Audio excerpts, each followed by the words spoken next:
एक दिन यदुवंशियों को सांप लगा, मूसलम कुलनाशनम। वो कथा आपको पता है कैसे सांप लगा?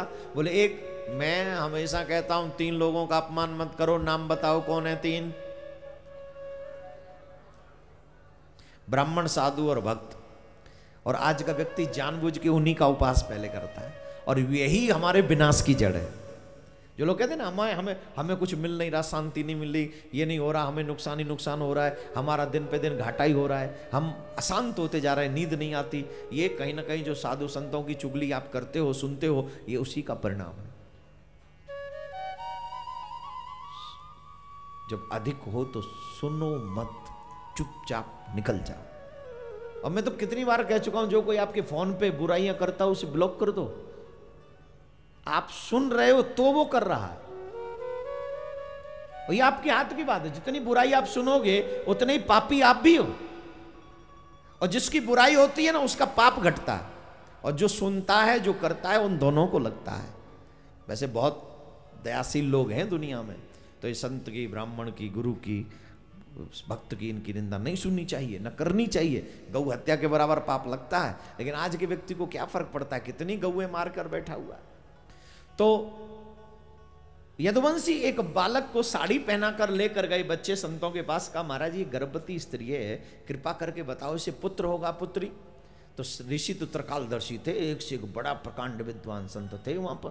उन्होंने कहा दुष्टो, तुम संतों का मजाक उड़ाते हो, भगवान के परिवार में जन्म लेकर भी तुम इतनी घृणित कार्य करते हो, जाओ हम तुम्हें शाप देते हैं, इससे तुम्हारे कुल का नाश करने वाला मूसल पैदा होगा।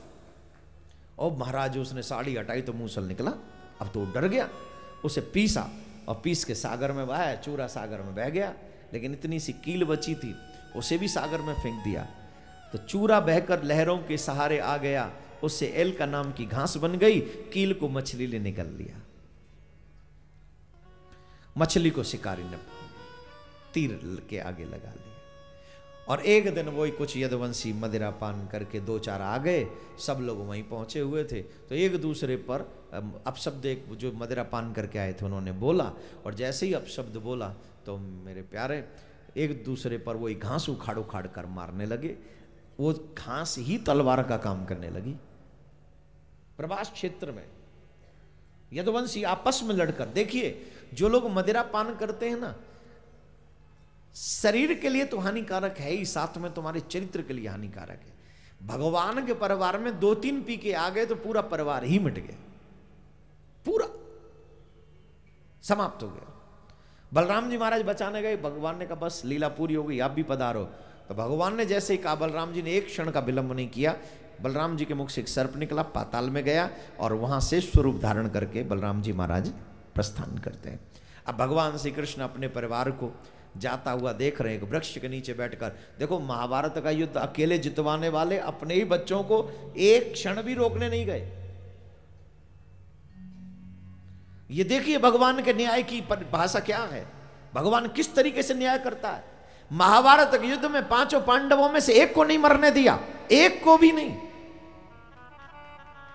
और यहां एक बच्चे को नहीं बचाया, अपने बच्चों को एक को भी नहीं बचाया। क्यों? बोले जो अपमान करे साधु का, जो अपमान करे ब्राह्मण का, भगवान कहते हैं चाहे मेरा कितना ही वो मेरे निकट का क्यों ना हो, मैं उसे नहीं बचाता, उसे जाना ही पड़ेगा।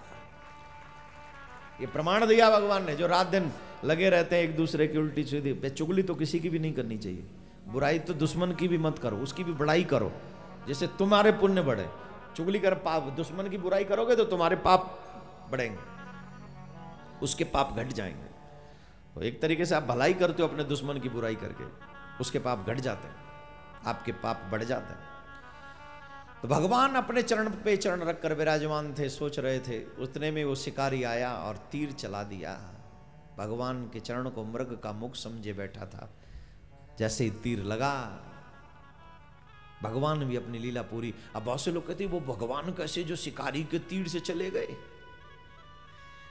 भगवान ने मृत्यु को कहा था कि तुम ऐसे सीधे नहीं जाओगी, तुम्हें कोई ना कोई बहाना लगेगा तभी तुम जाओगे। तो भगवान ने अपने ऊपर भी ये कहा कि जब मैं लीला पूरी कर रहा हूं तो कैसे जाऊं, मेरी भी लीला पूरी हो रही है, तो मैं जाऊं कैसे? तो बहाना बनवाया किसका? शिकारी का।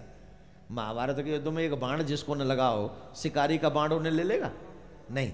भगवान श्री राम ने सरयू में जाके अपनी लीलाओं को पूरा किया, भगवान श्री श्याम ने इस शिकारी के माध्यम से वो लीला पूरी करते हैं। और जब लोगों ने पूछा धर्मम किम शरणम गता, उद्धव ने पूछा आपके जाने पर धर्म किसकी शरण में जाएगा?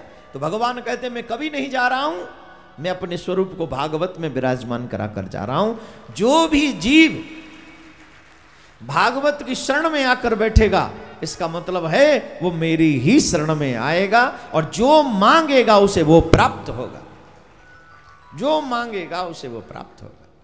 तो ऐसे भगवान कलयुग का वर्णन करते और तमाम कथाएं ऐसी आती हैं।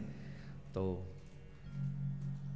वो कथाएं, कलयुग की बात सिर्फ इतना बता दूं मैं आपको, कलयुग 4,32,000 वर्ष का है, इसकी आयु है। पहला चरण इसका 4 चरणों में बांटा गया है, 1,08,000 वर्ष। पहले चरण में जीव की आयु 100 वर्ष है, दूसरे में 50, 25, तीसरे में 12.5, चौथे में। तो घोर कलयुग जब होगा, जब 9 वर्ष का बच्चा दादा और नाना बन जाएगा। और इसके लिए अभी से देखने को मिला है, अभी किसी बाहरी कंट्री में जो मैसेज मिला है, जो सबसे यंग माँ बाप बने हैं वो 5 साल के बच्चे हैं दोनों। ये मैं न्यूज चैनल पे सुन के बोल रहा हूं, और उनका उन्होंने नाम नूम सब डाला है, 5 साल दोनों। तो ये जो स्थिति है, प्रारंभ हो गई, कलयुग की ओर हम बढ़ गए।